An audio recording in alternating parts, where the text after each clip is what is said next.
साथियों नमस्कार। मैं अभिषेक आपका करियर कैंपस के पॉकेट वीडियो सीरीज में स्वागत करता हूं। ये पॉकेट वीडियो सीरीज आज एयरफोर्स के मैथ्स के क्वेश्चंस पर आधारित है। आइए आज के सफर की शुरुआत करते हैं और हमारा जो पहला क्वेश्चन है इस सेट का वो देखते हैं। जो हमारा पहला क्वेश्चन है वो हमारे सामने ये रहा कि यदि x/3 प्लस x/4 बराबर 14 तो x का मान क्या है। ये तो बहुत आसान सा क्वेश्चन है, आप खुद से भी देख सकते हैं। 4 और 3 का जो एलसीएम हमारा हो जाएगा वो हो जाएगा 12। यहां से ये 4x plus 3x is equal to 14। यहां से इसे सॉल्व करिएगा आप। 4 3 7x बटे 12 बराबर 14 और ये कट जाएगा 7 दूना 14। तो इसका जो उत्तर हमारा हो जाएगा वो हो जाएगा कोना कोनी गुना हो जाएगा 12 दूना 24। तो x का वैल्यू हमारा हो जाएगा 24 जो कि इस क्वेश्चन का सही उत्तर है। एक बहुत आसान सा क्वेश्चन था, आप इस क्वेश्चन को अपने तरीके से भी ट्राई कर सकते थे और ये सब बहुत आसान है, आप इसे देख सकते हैं। बढ़ते अगले क्वेश्चन की ओर। जो हमारा अगला क्वेश्चन है वो हमारे सामने ये रहा। आपसे पूछा गया है the simple interest on 6000 at 5% per annum for a certain time is 1200. What is the time period? मतलब 6000 पर 5% वार्षिक दर से साधारण ब्याज 1200 रुपया है, समय अवधि क्या है। तो ये तो कोरिया के बच्चों को भी पता है कि इंटरेस्ट बराबर जो होता है, जो हमारा इंटरेस्ट बराबर होता है आई बराबर होता है P into R into T by 100। बस कुछ करना ही नहीं है आपको, इसमें सिर्फ आपको वैल्यू पुटिंग करनी है। वैल्यू आई बराबर कितना दिया हुआ है 1200 बराबर प्रिंसिपल कितना है 6000, रेट हमारा है 5%, टी तो निकालना है बटे 100। ये 2 शून्य, ये 2 शून्य खत्म, ये 1 शून्य, ये 1 शून्य खत्म, ये 6 दूना 12, तो यहां से हो गया 20 और यहां से ये कट गया 5 चौके 20। तो टी का वैल्यू कितना हो गया, टी इज इक्वल टू हो गया 4 इयर्स, जो कि ऑप्शन नंबर बी में है और ये इस क्वेश्चन का उत्तर है। ये भी क्वेश्चन एक हलवा सा क्वेश्चन था जो कि सिंपल इंटरेस्ट का क्वेश्चन था। आपको ये क्वेश्चन आसानी से बन गया होगा, इसकी मैं उम्मीद करता हूं। बढ़ते हैं अगले क्वेश्चन की ओर। जो मेरा अगला क्वेश्चन है वो ये कह रहा है कि ए किसी कार्य को 15 दिनों में करता है और बी उसे 10 दिनों में करता है। दोनों मिलकर कार्य को कितने दिनों में पूरा करेंगे। इसका जो सबसे पहला चीज है, आप ये देखें कि ए और बी मिलकर ए, मैं आपको 2 तरीके बताता हूं। ए कितने दिनों में कर रहा है, तो ए कर रहा है 15 दिनों में।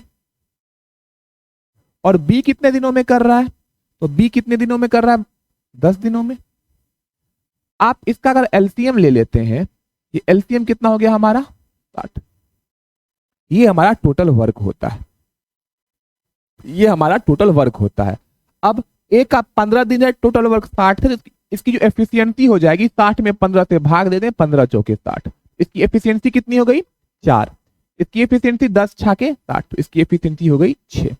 आपको दोनों मिलके ए प्लस बी, तो वर्क कितना है 60, दोनों मिलके कर रहा है 6 4 10, 10 से भाग दे दीजिए। तो टाइम हो गया किसका, ए प्लस बी का। तो ए प्लस बी का जो हमारा टाइम हो गया, दोनों को जो 10 60 भागा 6 कर दिया 10, 6 इसका उत्तर हो गया।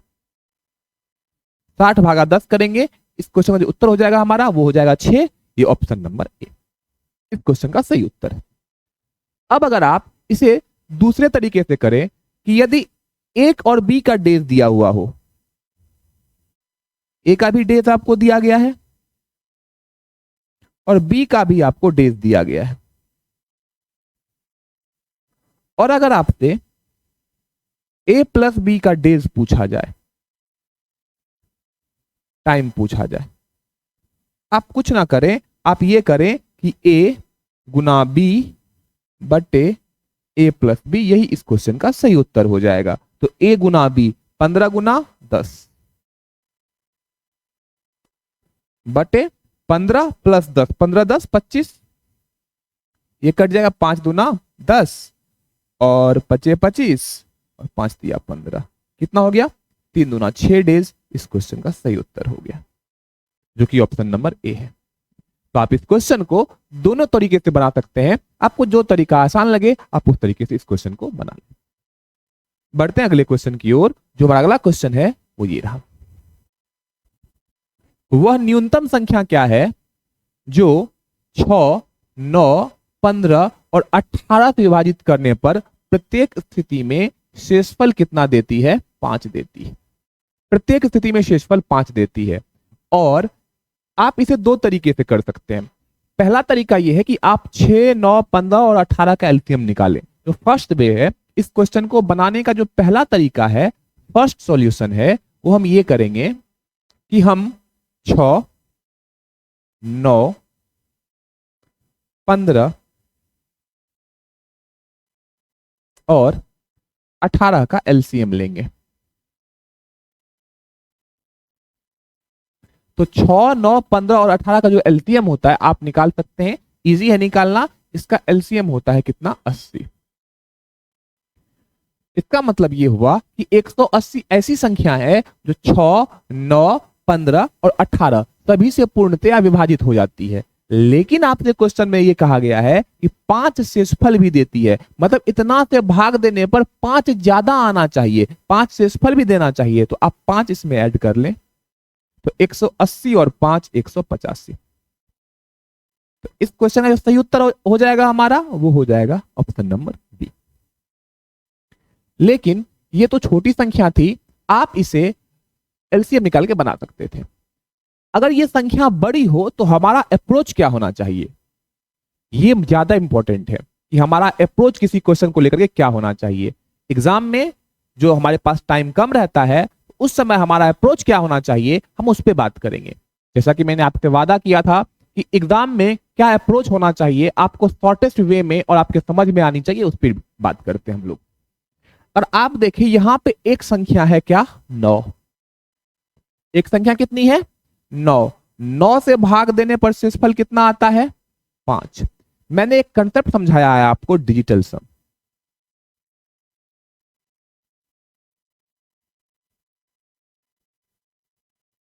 डिजिटल सम में मैंने ये समझाया है आपको कि किसी संख्या को जब 9 से भाग देते हैं तो जो शेषफल आता है वही उसका डिजिटल सम होता है।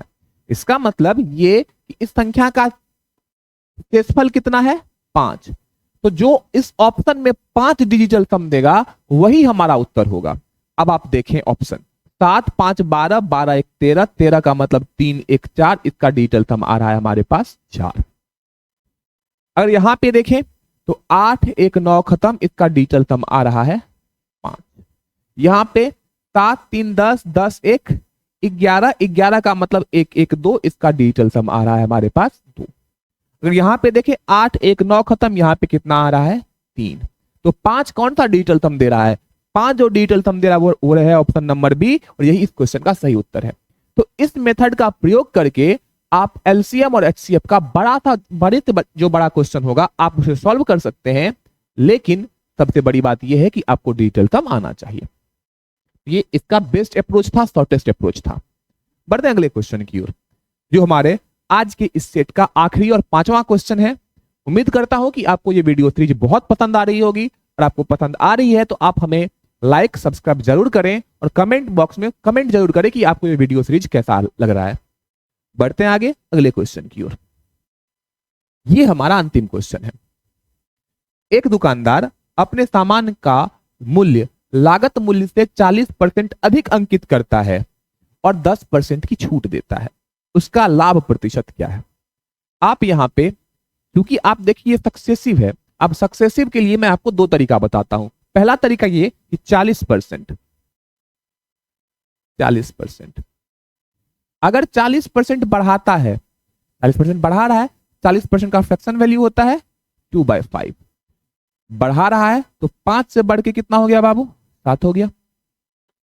अगर वो 40% बढ़ा रहा है तो 40% का फ्रैक्शन वैल्यू 2/5 होता है, ये 5 से बढ़ के 7 हो गया।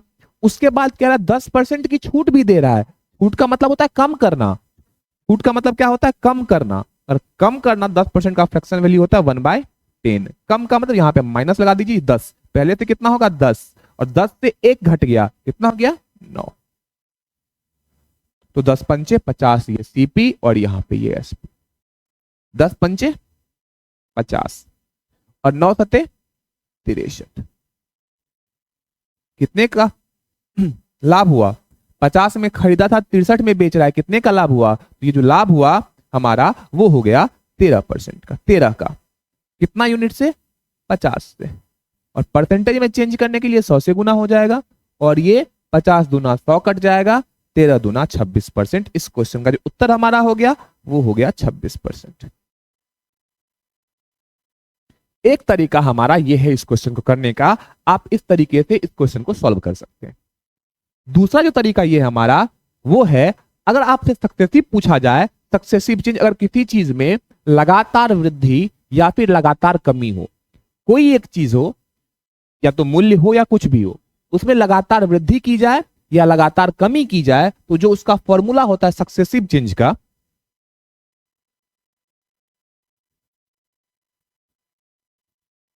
वो होता है x plus Y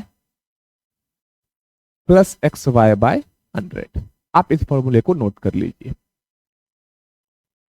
x plus Y plus X Y by 100। अगर वृद्धि होगी, वृद्धि में लगाएंगे प्लस, प्लस वृद्धि में प्लस होगा और कमी जो है उसमें क्या आएगा? माइनस आएगा। बस इसी फॉर्मूले पे काम करना है। अधिक का मतलब प्लस का 40% एक्स के जगह पे,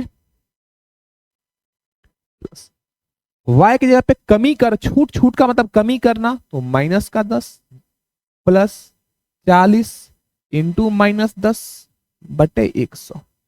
आप देखें ये एक शून्य, ये एक शून्य, ये और ये कट गया। ये 40 था, 40 में से 10 गया, बच गया 30। फिर ये प्लस और ये माइनस गुना होकर माइनस आ जाएगा, -4, और 30 में से 4 गया 26। 26% का लाभ हो रहा है और इस क्वेश्चन का सही उत्तर ऑप्शन नंबर ए। तो आप इस क्वेश्चन को दोनों तरीके से बना सकते हैं, एक इस फॉर्मूले का यूज करके और दूसरा हमारा ये तरीका है। आप दोनों में से कोई चीज यूज करें, दोनों में से आपका सही उत्तर आएगा। बढ़ते हैं अगले क्वेश्चन की ओर। ये हमारे इस सेट का आखिरी क्वेश्चन था। मिलते हैं फिर से अगले वीडियो में।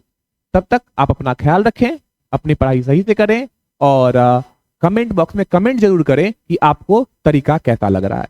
धन्यवाद।